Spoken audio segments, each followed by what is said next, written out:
asa man kuno dapit na himutang ang atong kasing-kasing. Matod ni Kristo, ang atong kasing-kasing kung imong pangitaon tuwa sa imong bahandi. Matthew chapter 6 verse 21. Unsay giingon diha sa Biblia igsoon? Go. Kay kung asa gani ang imong bahandi, pasab dito ang imong kasing-kasing.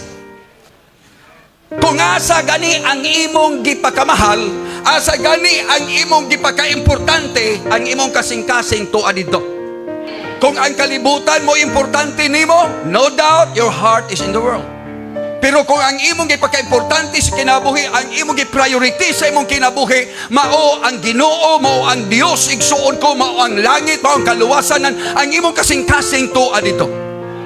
Muna hinungdan nga bisan og unsa pa ang mga kababagan, kung ang imo ganing kasing-kasing naa sa pagpangalagad sa Dios, walay makababag nimo igsoon.